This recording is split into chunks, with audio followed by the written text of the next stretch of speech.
tarkaanfii fudhata. Isin immoo eessa teessu? Eenyuun da'oo godhattu? Eenyu wajjin jiraattu? Biyya keessa jiraachuudhaaf deemtan hin baasu ripheen lolaa yeroo ammaa isinuma hin baasu.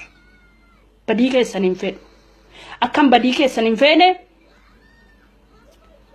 warrooti jaalle diimaan abbaan caalaa eenyuudhaan aadde Balaayinesh Bantii callaa haadha koo bara isin biyya keessa jirtan karaa shirqoleerra karaa kubramsaarra jirtan naxalaa baattee amsoolaa isinitti baattee isini gargaaraa turte abbaan koo Siraaj Gobanaa guma isin gargaaree isiniif jecha hidhaa waggaa 7 mana hidhaa keessatti tortoree achi immoo deebi'ee dhukkuba achitti qabame abbaan koo dhufee baranatti hindue haati koo har'a lubbuun jirti mana hidhaa beegii Maayikalitti bishaan barmeelii guutuu keessa mataadhaan haadha kana deesse har'a lubbuun jirti bishaan barmeelii guutuu keessa buusanii sababa keessaniif miillarra tumanii gogaa miillaan qabdu haadhi kiyya obboleessa kiyya immoo Booranaatti bitamaadha yookiin ergamaadha wayyaan hidhattanii ajjeesistanii kan ajjeesistanitti abiddaan gubsiiftan jaaboo Siraaj Gobanaa har'a immoo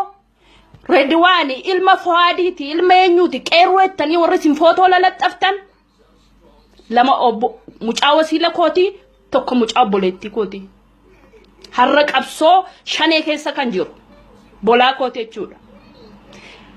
Jareen kun hamma zariitti Sudaanii irraa eessarraa nama 17 hamma 18tti namootni maatii koo keessaa dhaaba Oromoo keessatti hirmaanne hin jiru jechuudha. Garuu isin har'allee bor har'a Jamaal irratti iddoon mistira keessan beeku tarkaanfii fudhatan har'as hoogganaa keessan abaa'oo olaanaa biyya keessa jiru yoonni dogongora tokko dogongore tarkaanfii akkasin irratti fudhatan hin beekachuudha. Eenyu akka ta'e eenyuun akka ta'e namni har'a isin hojjete namni kamuu hin dogongora namni kamuu hin balleessa dogongora isaa sanarraa bor deebi'eemu waan tokko hojjeta tarkaanfii irratti fudhadhu. Rasaasa harbukutuun isiniif salphaadha jechuudha.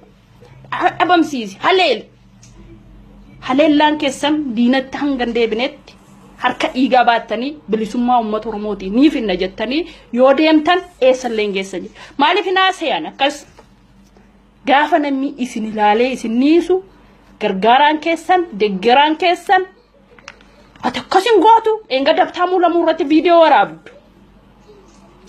Hartaamuun lamuu biyyan galtu boombii sirkuta maal sirkuta maal isin godhe mucaa hiyyeessa makiinaa dhiqa maaloo godhe isin moo maal liddu shaayee teebilii dhiqaan turre wajjiniin warra keettanii makiinaa dhiqxattanii nu sadarkaan isaa guddaadha shaayee buskutii shaanii dhinneetu